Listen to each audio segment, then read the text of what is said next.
Hello बच्चों, आज मैं आपको क्लास 9th के गणित विषय का फर्स्ट चैप्टर संख्या पद्धति पढ़ाऊंगी। हाँ।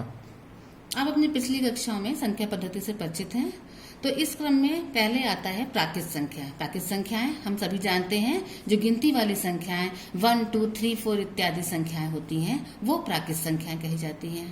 अब पूर्ण संख्याएं, जिसको कि होल नंबर्स बोलते हैं, प्राकृत संख्याओं में अगर शून्य जोड़ दें तो वो होल नंबर्स हो जाता है। पूर्णांक, पूर्ण संख्याओं में ऋण संख्याओं को सम्मिलित कर दें तो वो पूर्णांक हो जाता है।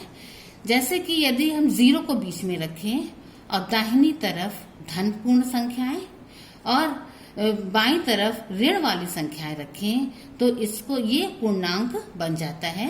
दाहिनी तरफ वाली संख्याएं धनात्मक पूर्णांक और बाईं तरफ वाली संख्याएं ऋण पूर्णांक कहलाती हैं। दाहिनी वाली संख्याएं 0 से बड़ी होती हैं तथा बाईं तरफ ऋण वाली संख्याएं ये 0 से छोटी होती हैं।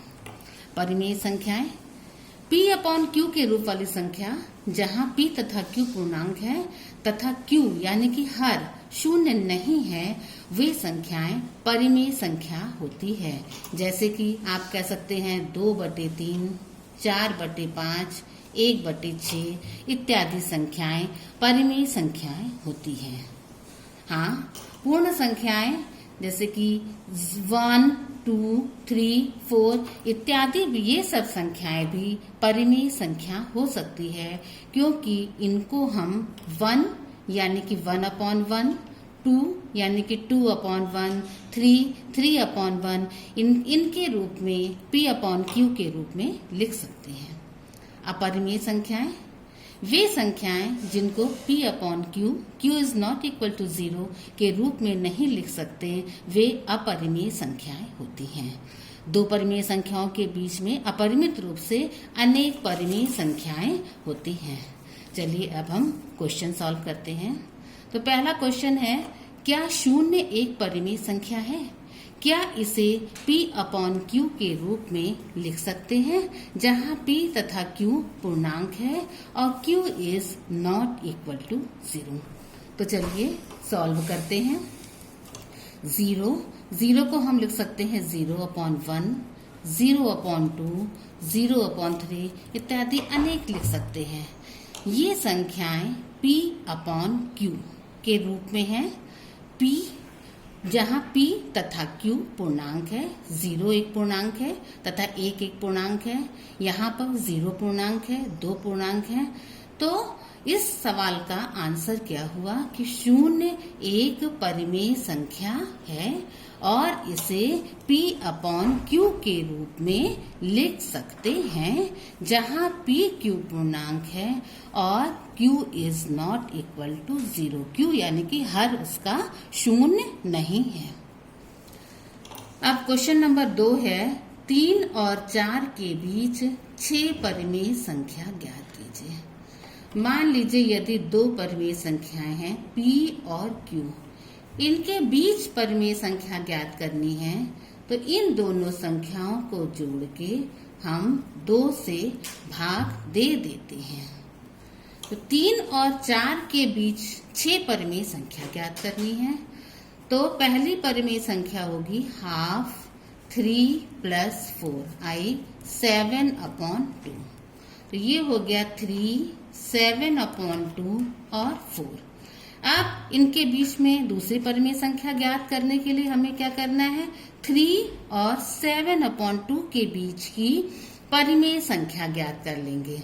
मान लें ये 3P है और 7/2 Q है। तो फिर क्या करेंगे, 1/2 3 + 7/2, ये हो गया 6 + 7/2, 6 + 7 13/4।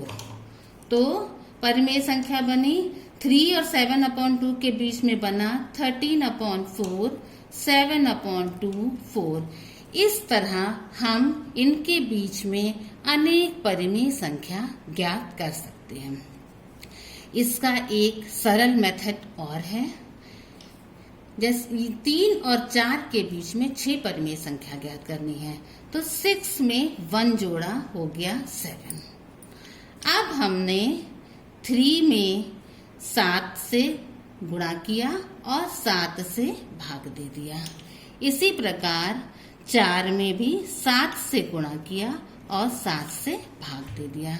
हम जानते हैं कि किसी भी संख्या में अगर किसी भी संख्या में अगर समान संख्या से गुणा और भाग करते हैं तो उस संख्या पर कोई अंतर नहीं पड़ता है। तो ये हो गया 21/7 और 28/7। अब इनके बीच में 6 परिमेय संख्या बनेगी। 21 के बाद 22/7, 23/7, 24/7, 25/7, 26/7, 27/7। चलिए अब क्वेश्चन नंबर 3 करते हैं। 3/5 और 4/5 के बीच 5 परिमेय संख्याएं ज्ञात कीजिए। फिर वही मेथड अपनाते हैं। 5 + 1 = 6। तो 3/5 × 6/6, 4/5 × 6/6, ये हो गया 18/30, ये हो गया 24/30। अब इनके बीच में 5 परिमेय संख्या होगी। 19/30, 20/30, 21/30, 22/30, 23/30, 1 2 3 4 5 परिमेय संख्या हो गई। क्वेश्चन नंबर 4 है, नीचे दिए गए कथन सत्य हैं या असत्य? कारण के साथ अपने उत्तर दीजिए। इसमें फर्स्ट नंबर है, प्रत्येक प्राकृत संख्या एक पूर्ण संख्या होती है। अब क्या है प्राकृत संख्या की डेफिनेशन? 1 2 3 4 इत्यादि संख्याएं प्राकृत संख्या होती है। अब पूर्ण संख्या, इसमें अगर हम 0 ऐड कर दें तो ये पूर्ण संख्या बन जाती है। तो प्रत्येक प्राकृत संख्या ये पूर्ण संख्या के अंदर आ रही है। तो इसका आंसर सत्य हुआ, क्योंकि पूर्ण संख्या के अंदर प्राकृत संख्या समाहित हो रही है। प्रत्येक पूर्णांक एक पूर्ण संख्या है। पूर्ण संख्या 0 1 2 3 4 इत्यादि, -1 -2 -3 4 इत्यादि। तो प्रत्येक पूर्णांक और पूर्ण संख्या को देखने पे हमें माइनस वाली संख्याएं पूर्ण संख्याओं में नहीं मिल रही है, इसलिए इसका आंसर असत्य होगा कि प्रत्येक पूर्णांक एक पूर्ण संख्या नहीं होती है। प्रत्येक परिमेय संख्या एक पूर्ण संख्या होती है। परिमेय संख्याओं में पूर्ण संख्या तो सम्मिलित है, लेकिन बहुत सी ऐसी परिमेय संख्याएं हैं जो पूर्ण संख्या नहीं है, जैसे कि 1/2, 3/4 इत्यादि संख्याएं, माइनस वाली संख्याएं इत्यादि संख्या पूर्ण संख्या नहीं है। अतः इस प्रश्न का उत्तर असत्य होगा।